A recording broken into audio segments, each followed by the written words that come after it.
Alright, good morning ulit sa inyong lahat. This is our third module of Occupational Safety and Health Seminar for Workers. And ang topic natin today will be basic safety rules and measures. Ano nga ba yung mga safety rules at ano ang mga dapat nating gawin? Una, ito importante for all types of company, no? Whether high risk, medium risk, or low risk. Kailangan gawin pa rin natin yung good housekeeping. Ano ba yung good housekeeping na yan? So, ito yung tinatawag na good housekeeping program, okay? At yan ay ang 5S. Bakit 5S? No? Ang 5S ay isang tool that represents basic principles of housekeeping and workplace organization. It is more than cleaning and painting. It is a disciplined approach to keep the workplace efficient and effective. So importante dito yung word na disciplined. Ibig sabihin yan, dapat araw-araw nating ginagawa, regular nating ginagawa yan, no? Na dapat daw yung ating workplace, work area ay panatilihin nating efficient at effective. Ano lang ibig sabihin nun? Bawal ang kalat, bawal ang unorganized, no, na workplace or work area. Bakit ba dapat magsagawa tayo ng 5S? At ano ba yung 5S? Mamaya babanggitin ko kung ano yung 5S na yan. Ha? Ang benefits ng 5S, it maintains safe and healthy work conditions. Kasi nga hindi makalat, hindi magulo, no? And therefore, safe at saka healthy yung ating work environment, yung ating work condition. At kapag ka malinis, maaliwalas yung ating work area, nagbibigay ito ng high moral. Ang mga empleyado ay maganda ang pakiramdam sa kanilang itinuturing na pangalawang tahanan. No? Kung let's say sa bahay, magulo na nga. Pagdating sa opisina, magulo pa rin. Nakaka-stress, no? Hindi makapagtrabaho ng maayos ang empleyado. So, kapag sinunod din natin, in-implement natin ang 5S, nagbibigay ito ng magandang image sa company. Saktong-sakto, magandang image. Ba? So, ano ba yung 5S na yan? Okay. Ang una ay ang Seiri. Kasi ang 5S ay a Japanese way of organizing things, no? So Seiri, binigyan nila ng English at Tagalog version na S din, no? Which is sort o kaya ay suriin. Ang Seiri, yan ay para i-identify at eliminate, alisin ang mga unnecessary items sa ating workplace. So tignan ninyo yung inyong area, baka meron diyang kalat, no? Akala ninyo importante pa, pero siguro 2 taon nang nandyan na hindi nagagalaw, pwede nang alisin. Okay? Kaya suriin, no? I-identify natin ano yung mga gamit dyan, mga items na hindi na kailangan. So, although minsan meron tayong mga items na kailangan talagang i-store as required by the government, halimbawa sa BIR, yung mga records. Kaya yan, iniipon pa natin. Pero, mas maganda i-organize natin yan, i-sort natin yan, no? At lagyan din ng labels, di ba? Merong year kung anong items yung mga nandyan para alam natin kung pwede nang alisin, kung pwede nang itapon, no? Kasi may mini-maintain naman tayong number of years lang na mga records. Okay? Pangalawa ang SATON, no? Or systematize, or sa Tagalog ay sinupin. Yan. Put all essential materials in a systematic order. Ayun, gaya ng sinasabi ko. Ilagay ang lahat ng mga importanteng materyales, bagay o gamit sa systematic order para madali mong hanapin. Halimbawa, mga parts, sama-sama yung pare-pareho. Mga tools, organized din yan. At yung ating mga daily records, files na ginagamit ay i-organize din natin. So sana yung mga susunod na araw or simula ngayon, gagawin na natin itong 5S sa atin mismo, sa ating sarili, no? Sa ating area tayo magsimula. Then as a group, then as a company. So pangatlo ay ang say so or sweep or simutin. Yan, ang paglilinis, pagpapolish ng ating workplace para makamit natin yung tinatawag na dirt-free or dust-free environment. So importante araw-araw, ililinis natin yung ating paligid. Yung ating table, no? Lalo na ngayon na medyo may pandemic, siyempre para maiwasan yung pagkakasakit, ay linisin natin palagi yung ating work area. Dirt-free, dust-free, at virus-free. Yan. Pangapat ay ang seiketsu or standardize or siguruhin. So dito ay kailangan mag-develop tayo, bumuo tayo ng procedures, okay? Schedules, at saka practices. Yan. At regularly i-audit gamit ang isang checklist and measures of housekeeping. Halimbawa, yung restroom, daily ba ay lilinis yan, no? Yung sahig, yung lababo, no? Yung toilet, okay? So, yung flooring natin, daily ba nawawalis yung area na or naba-vacuum yung area na may carpet, at saka yung walang carpet naman ay nalilinis ng husto, napupunasan para maiwasan na ito ay maging madulas at madumi. Yan. So, yan yung seiketsu. No? Siguraduhin at merong schedule. Okay? So, kaya sa atin, di ba, yung pagtatapon ng basura, may schedule din tayo niyan. Bago magtapos ang trabaho, ay ibinababa natin yung ating mga basura doon sa tamang tapunan ng ating building. Okay? Panglima ay ang shitsuke or self-discipline. Sariling kusa, sariling palo.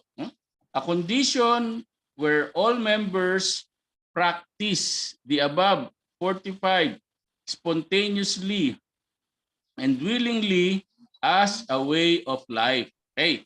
So ano ibig sabihin yan? Ito, yung self-discipline, ay kung saan lahat ng members, sino yun? Lahat ng employees, no? Ay ginagawa, pinapractice itong apat na yung 4S, okay? Ang seiri, seiton, seiso, seiketsu. Or para mas madaling tandaan, ang pagsusuri, pagsisinop, pagsisimot at pagsisiguro, no? Nitong mga action na ito ng ating mga dapat na gawin. Sort, systematize, sweep, sanitize, at panghuli ang pagiging self-discipline sa paggawa niyang apat na yan. Pwede nating i-post yung ganyang sign, okay? Sa ating work area para ma-remind tayo palagi na gawin yung sort, systematize, sweep, and sanitize. Okay? Ano yan? Kumbaga, dapat araw-araw na nating ginagawa, hindi na ituturo, hindi na iuutos, sariling kusa, sabi nga, no? Yung self-discipline na yan. At maganda, gawin nyo rin sa bahay, no? Simulan nyo rin sa bahay ang paggawa niya, no? Suriin, sinupin, simutin, siguruhin. Okay? Malinaw? Yes, sir. Yes, sir. All right, next is fire safety. Ano naman yung fire safety? Ano ba yung fire? Unang-unang tanong natin is ano nga ba ang fire? Ito ay ang rapid, mabilisan, no? Oxidation with the evolution of light and heat. So, ito yung tinatawag na fire triangle. Ano ba ang composition ng fire? So, kailangan mayroong fuel, mayroong combustible material. Yan. So ano yun? Papel, di ba? Kahoy, dry woods, leaves. Yan. At kailangan meron ding oxygen. Hindi lang basta may oxygen, dapat ay sufficient quantities dahil kapag ito ay nag-combine, pinagsama, no, doon sa fuel for combustion to occur, kailangan mayroong oxygen. Ibig sabihin, sa isang lugar na walang oxygen, hindi magkakaroon ng fire. Okay? Ano bang lugar yung walang oxygen? Yan yung mga tinatawag na areas na may vacuum, no? Walang air doon sa loob nun. Pangatlo, may fuel man, may oxygen man, kasi itong paligid natin may oxygen eh. Yung paligid natin may fuel, no? 'Di ba? Tingnan mo lang sa patabi mo, may papel. Tingnan, siyempre, nakakahinga tayo, may oxygen.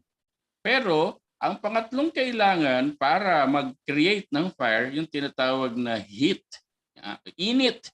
Ito yung energy na kailangan para tumaas ang temperature ng fuel, no? Papel, kahoy, kung ano man, at oxygen doon sa point na sila ay magre-react together.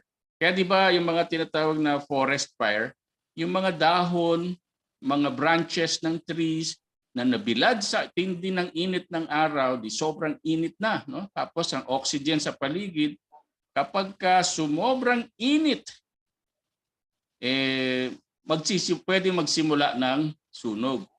Yung iba, hindi naman sobrang init, kaya lang may mga pasaway, nagtapon ng upos ng sigarilyo. Yung upos, meron pang init, so doon magi-ignite, doon sa sabog. Ganyan din naman sa mga gas station, di ba? So ang fuel ay ang gasolina. May oxygen sa paligid. Pero hindi naman siya nasusunog. Kaya lang, meron ulit na nigarilyo, no? Tinapon ng upos o kaya nagsindi ng lighter. Doon sa lugar na yon, marami ng kumbaga yung fumes ng gasolina, no, sa paligid. Kaya once nag-ignite lang, no, nagsindi ng lighter, nagsindi ng sigarilyo, no, yung fumes na nakahalo sa oxygen pwede nang mag-ignite at mag-create ng fire. Kaya sa ibang lugar, ang solusyon nila ay inaalis nila yung oxygen in case of fire. Yan yung ginagawa ng ibang mga fire extinguishers. Sa iba namang mga computer centers, yung kanilang pinaka-server room na tinatawag ay automatic yon once na-detect. No? So meron din silang smoke detector or fire detector. Kapag na-detect nila yung situation na gano'n, maglalak yung room and hihigupin ng oxygen sa loob ng room. Kaya mag-a-alarm yun. No? Pag nadinig niyo yung alarm sa loob ng isang computer room, siguraduhin yung lumabas agad kayo. Kasi kapag nalock kayo sa loob ng server room, ay siguradong mamamatay kayo. Kasi hihigupin ang oxygen para ma-extinguish yung fire. Okay? Kasi kapag walang oxygen, ay walang fire. Gets nyo? Yes, sir. Alright. So Yes, sir. sa atin, siyempre iwasan natin yung mga heat energy source. Okay? Para maiwasan ang pagkakaroon ng sunog. Kaya bawal ang smoking sa loob ng ating opisina. Some facts about oxygen. No? At 16% concentration, combustion is slowed down and will eventually diminish. So kapag ka pala mababa ang concentration ng oxygen doon sa isang area, ay yung combustion mismo, pagka sunog, maiibsan, mababawasan at eventually mawawala. Okay? So mas less ang oxygen at kaya nga sa iba tinatanggal, no? Hinihigop 'yun, ginagawang vacuum yung area para mawala ang oxygen. Samantalang at 23% concentration, the atmosphere is considered oxygen enriched and fire will intensify. So parang ang liit lang, no? Additional 7% concentration ng oxygen ay talagang napakadali daw na makapagsimula ng apoy at lalakas pa. Ang gaseous element sa hangin ay 21% volume at yan ay essential para sa ating respiration or paghinga. Kaya nga yung ibang hirap huminga, anong ginagawa? Kinakabitan ng respirator. So yung mga lalo na yung na i-infect ng COVID, nagbabara yung kanilang lungs. So dinadagdagan sila ng oxygen para madali silang makahinga. Kaya nung nakaraan nagkaubusan yung oxygen tank dahil nga sa napakaraming na infect. So makikita ninyo dito 21% kailangan natin para huminga at 23% nako napakataas niyan. Lalong lalakas ang apoy pero at 16% unti-unting mawawala ang combustion or yung pagkasunog, eventually ay diminish or mawawala ng tuluyan. So ganyan yung yung papel yung factor na naiko-contribute ng oxygen sa pagkakaroon ng sunog. Ayan. Ano naman ang mga iba't ibang klase ng fire or materials, combustible materials. So A, ordinary combustibles. Okay? Ano yung mga yan? Papel, kahoy, plastic. At makikita nyo doon sa pictogram, ayan, may classification siya. Green color at nandun yung letter A. Okay? Kaya makikita nyo rin yung yung mga fire extinguishers na may mga ganyang code. Ang letter B, surface fires. Ano ang example nito? Oil, gasoline, alcohol, grease, oil-based paints. Kaya importante yung ating mga ginagamit na alcohol ay ingatan po natin at ilagay sama-sama sa isang lugar. Okay? Kasi yan ay combustible material at ang masaklap pa sa alcohol kapag yan ay nag-start na mag-combust, masunog, hindi natin nakikita yung apoy, Kailangan patayin pa yung ilaw para makita na meron na palang apoy, nasusunog na pala, gamit ang alcohol. Kaya sa iba nag-experiment diyan, pinapatay nila yung ilaw para makita mo na meron na palang apoy. Pag binuksan yung ilaw, parang wala namang nasusunog, pag nadikit yan sa papel, napakarami nating papel sa opisina, delikado, magiging cause yan ng sunog. Okay? So ano pa? Letter C, energized electrical equipment. Yan. Ano naman yan? Ito yung mga appliances, power tools, kagaya ng drill, motors, at electrical panels, yung ating mga switchboard daan. Yan ay maaari ding mag-create ng sunog kasi nag-overheat. Bakit nag-overheat ang electrical panels? Dumarating kasi yung time sa sobrang tagal ng panahon at minsan ginagalaw-galaw, nagkakaroon ng loose connection sa electrical panels. Pwedeng halimbawa dinadaanan din ng daga, ginangat-ngat ng daga. At kapag yan ay nag-create or nag-cause ng short circuit, pwedeng mag-create ng fire. Dahil yung short circuit na yan ay mag-generate ng sobrang init. At siyempre, sabi natin, yung heat is the fuel also or the source of fire. Sa appliances, sa power tools, sa mga motors, yung mga drill or electric fan, kapag ka napabayaan at naka-plug tapos hindi umiikot yung electric fan, akala ninyo ay patay, naka-off, yun pala ay nag-stack up yung motor ng electric fan.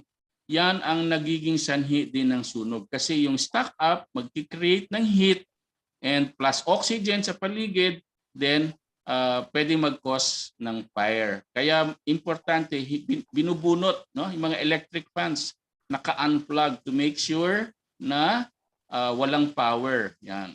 Kasi akala mo lang hindi umiikot, naka-off, alis ka na ng office, Yun pala, nag-stack up dahil sa sobrang alikabok na doon sa loob. No? So, yan yung mga possible cause ng electrical equipment fire. Letter D is combustible metal. Meron din palang combustible metals. Ano yun? Yung tinatawag na magnesium or Mg, sodium at saka potassium. Okay? Yan palang mga yan, combustible metals, yang mga yan. And it's represented by the pictogram star na may letter D. At panghuli, ang classification ay K, kitchen fires. Bakit combustible din ang mga kitchen fires? Alam nyo ba na combustible ang vegetable or cooking fats? Siguro, nakapanood ba kayo ng video nito na sample na nasusunog yung sa kusina? Kasi sobrang init nung niluluto.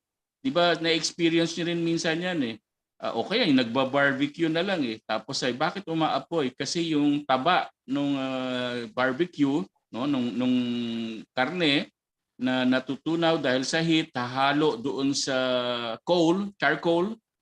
Tapos since may baga, okay, so magki-create ng fire. Combustible kasi ang cooking fats. Paano papatayin yan, no? Baka mangyari yan sa bahay ninyo, buhusan ninyo ng tubig. Ano sa palagay nyo ang mangyayari kapag binuhusan nyo ng tubig, ang nag-aapoy na kumukulong langis, halimbawa, yung mga cooking oil. Ano sa palagay nyo mangyayari dyan? Lalaki yung apoy. Lalong lalaki yung apoy. Parang binigyan nyo siya ng fuel. At doon sa mga video makikita nyo, lalong umangat, no? Parang sumabog pa, no? Lalong tumaas yung apoy, nasunog na yung kisame lalo. Kaya huwag ninyong bubuhusan ng tubig ang mga kitchen fires na ang dahilan ay vegetable oil. Ano ang solusyon doon? Tatakpan ng basang cloth, no? Whether tuwalya or damit, no? Basta basa. Tapos yun ang i-cover ninyo. So dahil tinakpan ninyo, nawalan ng oxygen. Nawalan ng oxygen, namatay ang fire. Nung binukusan ninyo ng tubig, ang tubig may oxygen, diba? H2O, no? So lalo siyang nag-apoy, no? Lalong lumakas ang apoy nung nabuhusan ng tubig. Kaya turuan din niyo yung inyong mga kasama sa bahay, lalo na yung mga nagluluto, yung mga bata. Kapag ka nakakita ng nag-aapoy na niluluto, huwag bubuhusan ng tubig. Alright. Ano ba ang kahalagahan ng fire safety? Bakit ba pinag-aaralan natin itong fire safety? Dahil ito din ang life safety. Ang pangunahin kasing layunin ng fire safety efforts natin ay para maprotektahan ang mga, hindi yung building, ang pangunahin maprotektahan yung occupants ng building. Sino yon? Tayo, mga empleyado, mga tao na nasa loob ng building, para mailayo tayo sa panganib, sa injury, at maiwasan ang loss of life or pagkamatay. So yan ang number 1. Pangalawa, property protection. Tsaka pa lang yung property protection. Yan ang secondary goal ng fire safety, para iwasan, mapigilan ang property damage, pagkasira ng building or ng mga gamit sa loob. Okay? And protection also of operations. Kapag napigilan natin ang pagkakaroon ng sunog, nalilimitahan natin yung damage or pagkasira, no? At masisiguro natin na yung operations ng pagtatrabaho magpapatuloy. Okay? So yun ang pangatlong goal natin para maiwasan ang pagtigil sa operations. Okay? At syempre, pagkawala ng trabaho. Sabi nga ng iba, mabuti pang manakawan kaysa masunugan, dahil mas malaki ang nawawala kapag tayo ay nasunugan kaysa manakawan. Sa pagnanakaw, yung mabitbit lang nila eh. Sa sunog, lahat, hindi lang yung items sa loob, kundi pati yung unit, bahay yan, opisina yan, lalong-lalo na maiwasan yung pagkawala ng buhay. Yung mayroong mamatay dahil na-trap sa loob. Okay? Kaya napakahalaga ng fire safety. So sana simula ngayon, ayan, iisipin na natin sa loob ng office natin, maski sa bahay, no? Baka mayroong mga combustible materials na pakalat-kalat. Yung mga electricals, no, na baka may mga nag-spark na diyan, pansinin natin, okay? At yung ating panel, medyo minsan hahawakan natin, kapain natin, baka umiinit. Kung hindi naman normal, okay yan. So kumbaga aware na tayo ngayon na kung ano yung dapat nating tignan para makaiwas sa sunog. Paano ba gumamit ng portable fire extinguisher? Siguraduhin nyo rin yung ating mga portable fire extinguishers diyan sa loob ng opisina ay available at nakikita, no? Yan ay check din natin, although sine-check din naman yan ng Bureau of Fire, pero tayo na mismo mag-inspect kung expired na yung laman kasi na-expire ang laman ng fire extinguisher. Normally, powder ang nasa loob niyan eh.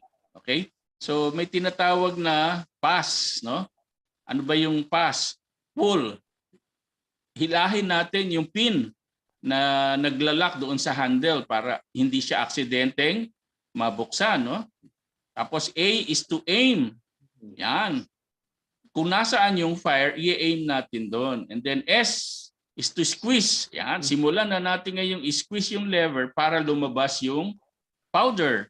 And then S, yan, sway or sideways. Okay, so siyempre hindi diretso lang ang pagtutok ng fire extinguisher.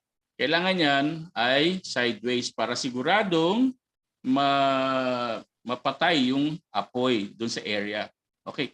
Pero tandaan niyo dapat start approximately 6 to 8 feet from the fire. Huwag kayo masyadong malapit, mainit yan ha. Baka matalsikan pa kayo ng kung anumang mga bagay na nasusunog.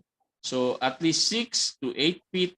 6 feet parang isang tao yon ng layo, no? Na nakahiga, isang taong nakahiga or 1.5 ganyan para hindi kayo masunog din, no? Then squeeze the trigger slowly while moving towards the fire. Ayan. Kapag na-squeeze nyo na yung trigger, no, naalis mo na yung pin, na-squeeze yung trigger, at saka kayo unti-unting lalapit kasi pinapatay na ninyo yung apoy. Ang 10-pound fire extinguisher, tandaan ninyo, tumatagal lang yan ng 10 hanggang 20 seconds. Kaya dapat gamitin ng tama. So hindi yan long term. Ha? Baka akala nyo napakaraming laman. 10 to 20 seconds lang pala, mauubos na rin ang laman ng fire extinguisher. At when the fire is extinguished, nakita natin parang wala nang apoy, stop pulling the trigger. Yan.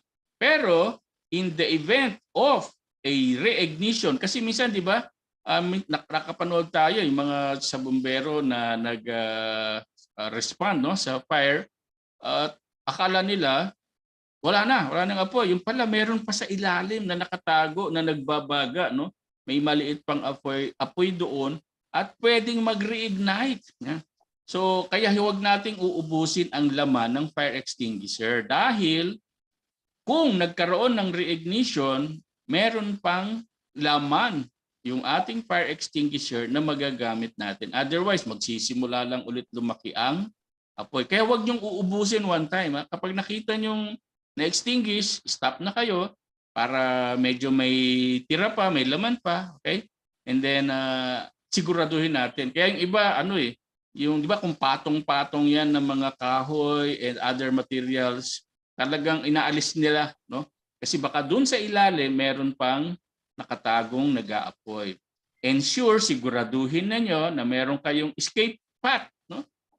In case yung fire ay hindi na extinguish. Halimbawa, baka mamaya nasa loob kayo ng kwarto, nandun kayo sa pinakadulo, no? At wala kayo sa malapit sa emergency exit. Or wala na kayong ibang madadaanan, na-trap kayo, no? So, bago kayo magsimula, siguraduhin niyo meron kayong madadaanan later na escape path, no? In case hindi maapula yung apoy. Okay? Malinaw? Yes, sir. Thank you. So, bigyan lang natin kayo ng idea ano ang organization chart ng isang fire brigade. Meron silang fire marshal, may deputy, assistant fire marshal, si fire captain, assistant fire captain, tapos meron silang tatlong group, no? Firefighting group, evacuation group, at saka first aid group. Okay, so tatlo pala ang team every time sila ay magre-responde sa sunog. No? May fire extinguisher handler, may fire hose handler. And sa evacuation group, may evacuation guide, may fire exit guard.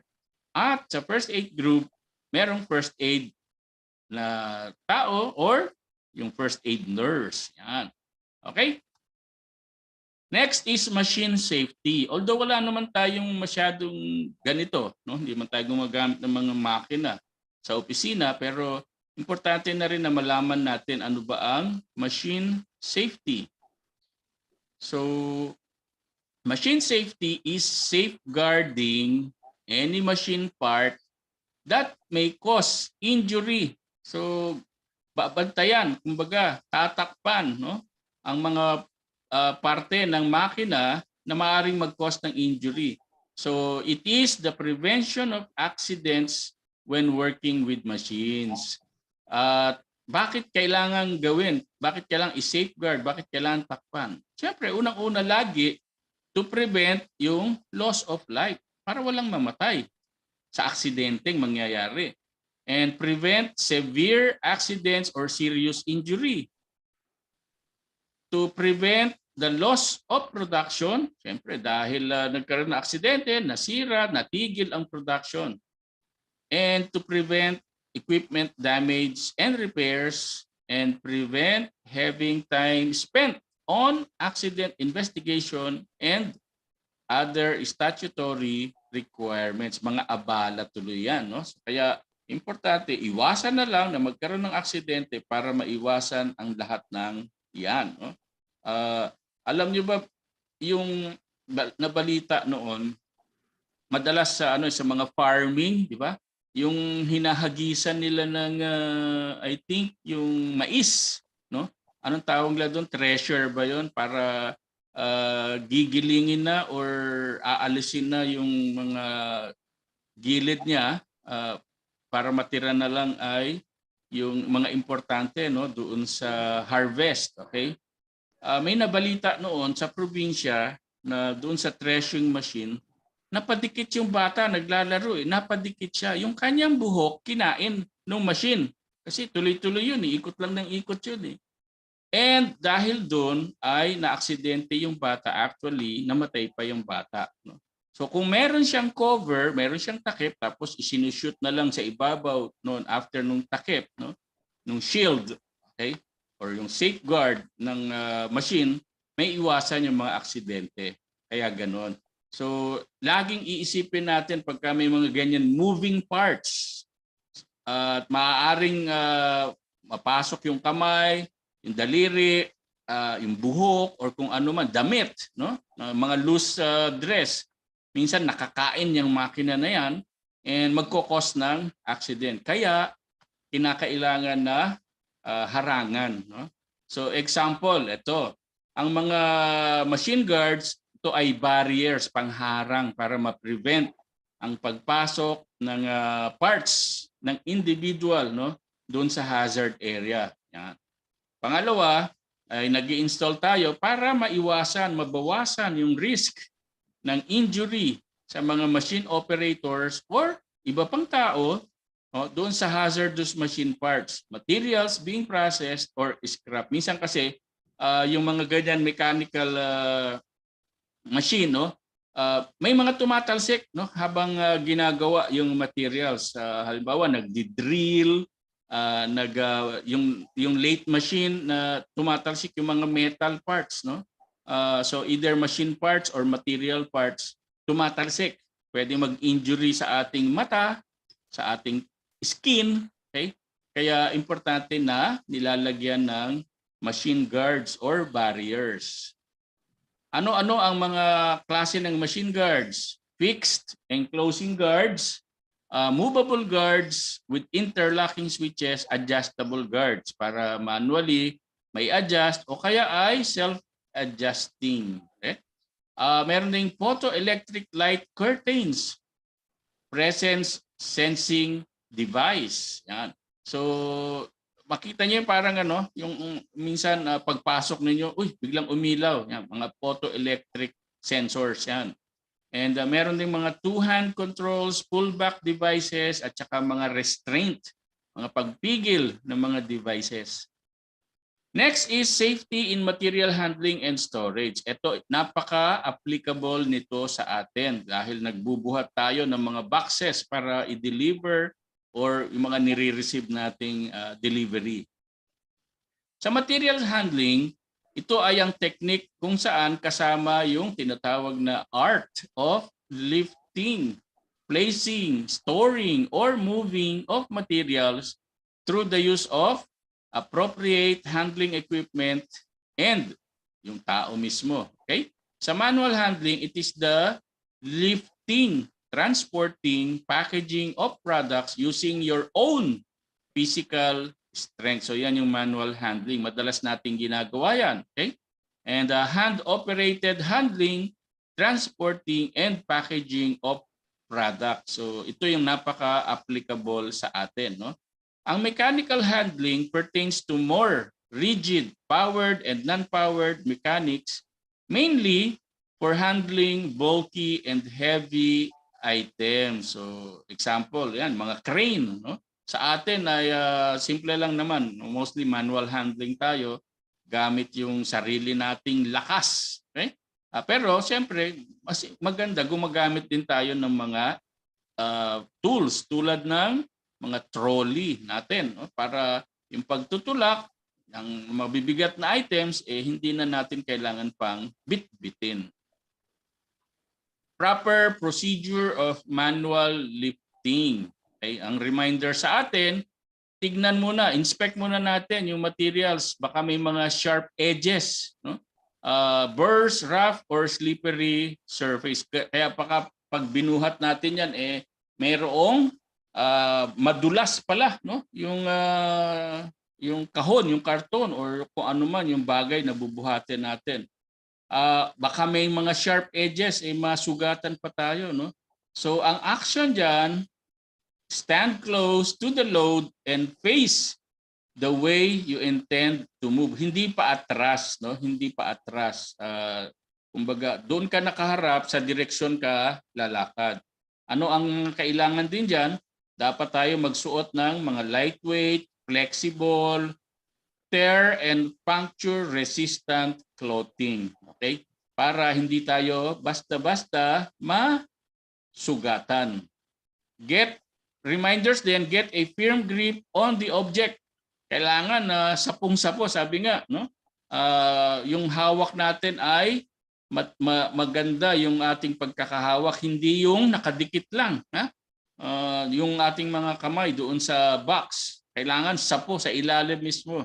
Keep fingers away from pinch points, especially when setting down materials. Ayan, yung mga naiipit, no? Kapag ibababa na napakabigat na item, yung daliri niya nandun sa ilalim ng kahon. Kaya pagbaba, napakabigat pala yun. Naipit yung daliri, no? So, keep fingers away, malayo, no? Sa mga maiipitan ka. Wipe off greasy, wet, slippery, or dirty objects before trying to handle them. Lalo na ikaw mismo, yung kamay mo, baka madulas, no? Meron kang langis, no? Na hinawakan. Kaya kakakain mo lang, no? Prito yung ulam mo. So medyo malangis pa yung kamay mo, tapos bigla ka magbubuhat. Medyo slippery yan. Okay? So ingatan natin, iwasan natin. Never attempt to lift that are either too heavy or bulky to handle safely. Yan. Sobrang laki, tapos pipilitin mong buhatin. Okay? Kailangan mo ng tulong. Sobrang bigat, yan, pipilitin mo pa rin na buhatin. Hingi tayo ng tulong sa kasama natin. Okay? So ang mga actions, dapat yung atin palang paa ay magkahiwalay, huwag magkadikit kasi madali kang ma-outbalance. Okay? So keep feet apart para steady balanse ka. Okay?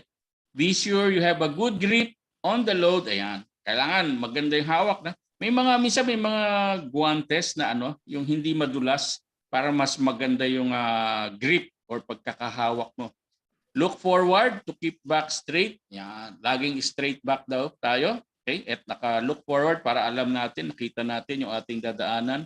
Keep arms straight. Okay? Para yung puwersa na nandun sa ating muscles.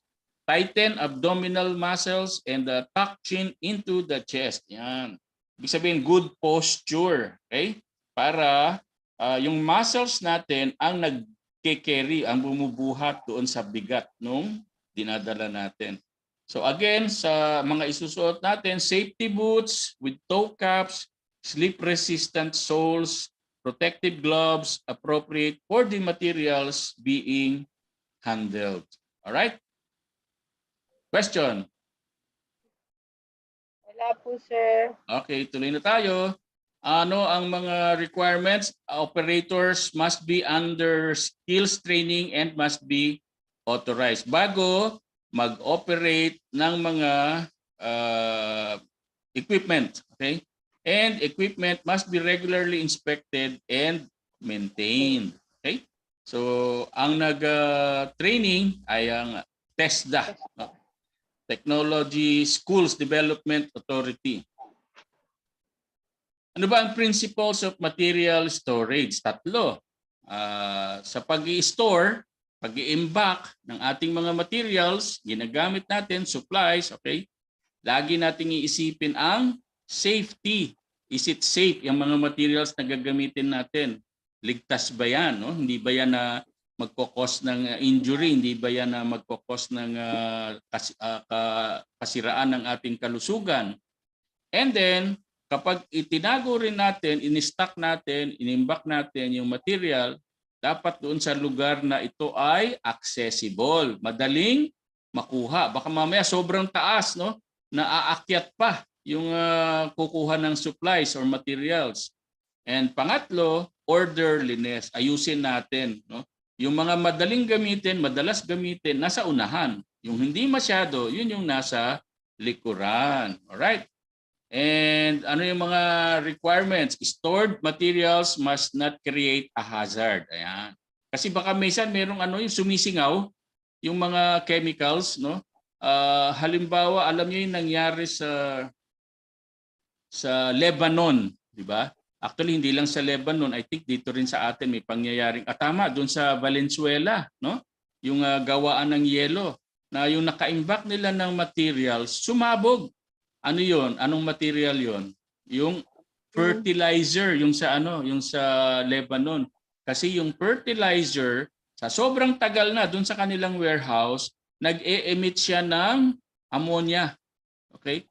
And nung nagkaroon, siguro hindi natin alam yung cause, baka may nagsigarilyo or sobrang init dahil nasa warehouse din siya, bigla na lang sumabog. Akala nila mayroong terrorist attack.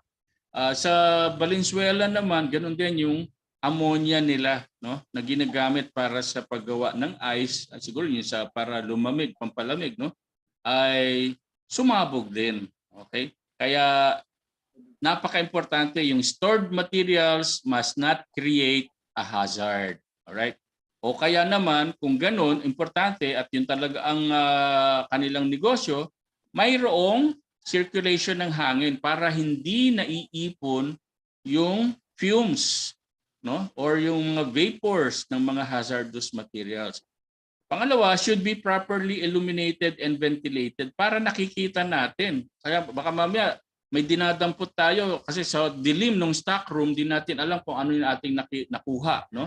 Mali na pala, no? And ventilated para, yun nga, nabanggit ko, dapat pumapasok ang hangin para naaalis yung accumulation ng mga fumes or vapors na hazardous.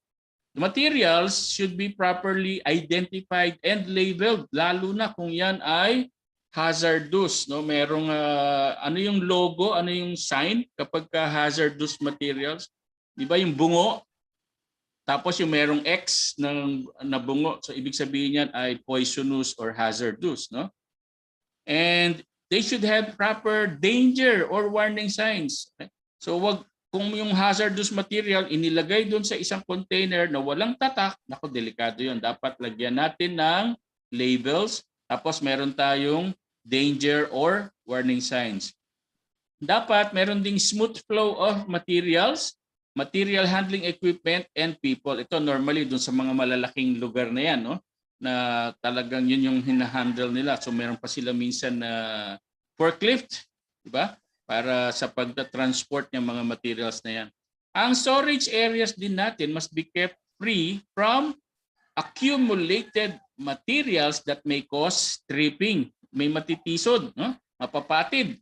Okay? That may cause fires or explosions. Gaya na nabanggit ko kanina, yun yung ammonia, no? So yung mga fertilizers, delikado yan, no? Or that may contribute to the harboring of rats and other pests, mga ipis at iba pa, no? So iwasan natin yung paglalagay ng mga ganyang uri ng materials doon sa ating storage area. Kaya importante lagi rin malinis ang storage area natin. When stocking, pagpapatong-patungin ng mga materials, importante na maging aware tayo dun sa mga factors tulad ng materials, height and weight. Minsan may nakalagay, di ba? Do not stock more than 4, more than 5. So wag nating pagpatong-patungin ng sobrang taas. At saka minsan yung hindi maganda yung box, nagka-crumple, tatabingi, yung magkakapatong-patong, pwedeng bumagsak. Okay? So lalo na sa ating mga products, no? Kaya hindi pwedeng sobrang taas, gagawin na patong-patong. Iwasan natin 'yon. How accessible the stored materials are to the user and the condition of the containers where the materials are being stored. So tignan natin, no, yung mga nabanggit ko kanina, baka yung mga box na pinagpatong-patong ninyo malalambot or yupi-yupi na, no? So tignan natin yung mga condition yan bago natin pagpatong-patungin. Materials and material handling equipment should not obstruct emergency equipment. Tulad ng fire alarm buttons, kasi baka pinagpatong-patong, natakpan na yung fire alarm switch. Evacuation map, natakpan na rin. First aid kits, fire extinguishers, natabunan, no? So iwasan natin na yung ating mga stock room na may laman, mga ganyan, first aid kit, fire extinguisher, evacuation map ay matakpan at hindi na maging accessible. Okay? How about electrical safety? Kailangan din nating pag-aralan yan. So, kasi ang electricity, di ba, pwede rin mag-cause ng fire. So, at accident lalo na. Okay? Makuryente ka, no? So maintain adequate grounding of circuit and equipment. Yan. Bakit? Kasi this will intentionally create a low resistant path that connects to the earth. Lalo na kasi kung minsan kapag kumikidlat, no? So yung kidlat ay napaka taas na voltahe. So kung tatama yan doon sa building, hindi masisira yung ating mga equipment kung tayo ay connected to the earth ground. Okay? So properly install guarding, lalo na example sa picture, mga high voltage area. Ito naman ay sa building natin doon sa baba. So meron naman ganyan at saka may lock, no? Para yung guard lang ang pwedeng mag-open. So enclosing the electric equipment to make sure people don't accidentally come into contact with its live parts. Kaya importante yung may mga harang na ganyan. At tayo naman, siyempre, huwag na natin pilitin pasukin kung hindi tayo authorized. Use of adequate and approved type of personal protective equipment. So, ano yung mga protective equipment? Proper foot protection. Huwag tennis shoes daw. Rubber insulating gloves, hoods, sleeves, matting, and blankets para hindi tayo basta makuryente. Hard hat, kailangan din yan. For insulation, dapat yung hard hat hindi metal, okay? Para non-conductive. Right? And clear points review na to, no? Ang 5S, nabanggit natin kanina, ito ay isang tool na nagre-represent ng basic principles of housekeeping and workplace organization. Kaya yan, simulan na natin gawin yan, ha? Yung 5S na yan. Ha? pag-aayos ng ating, lalo na yung maski yung table lang natin, no? Yung sarili nating kalat, yung sarili nating mga gamit, ayusin natin. Diyan tayo magsimula. And then fire is a rapid oxidation process with the evolution of light and heat. Okay? So kung walang oxygen, walang fire. Kung walang heat, walang fire. So dun sa tatlong contents, no, ng mag-create ng fire, isa lang doon wala, kahit may gasolina pero walang oxygen, kahit may oxygen pero walang heat, so hindi magge-generate ng fire yan. Okay? Kaya yung paglalagyan natin ng mga combustible materials dapat sealed, right? Para walang oxygen. Guards are barriers, hindi security guards. Ito yung mga harang, okay? That prevent entry of an individual's hands or other body parts into hazard area. And operators must be under skills training. Storage areas shall be safe, accessible, and orderly as well. And regular inspection of electrical fixtures and equipment, machines, will allow early detection and correction of defects. Kaya nabanggit ko, kung may electric pan tayo dyan, pansinin po ninyo, baka madumi na, so kailangan lang linisin, kailangan langisan para hindi mag-stack up at yung mga tools natin, no, na ginagamit, na gumagamit ng kuryente, i-inspect din natin yan. Yung ating electrical panel board dyan, regularly, papansinin din natin, medyo i-feel natin unti-unti, no, ilalapit yung kamay doon sa panel kung mainit. Okay? Kung wala namang mainit, okay lang yan. Kung medyo umiinit, baka meron ng kailangan palitan ng mga parts doon sa electric panel. Okay? So, that's it. Thank you very much for attending our Module 3 Part 1. So, next week, Module 3 Part 2. Medyo mahaba ang Module 3. Okay? Questions? Wala po. All right. So thank you very much again. At see you next week. Thank you, sir. Thank you. Bye-bye. Bye-bye po. Yeah.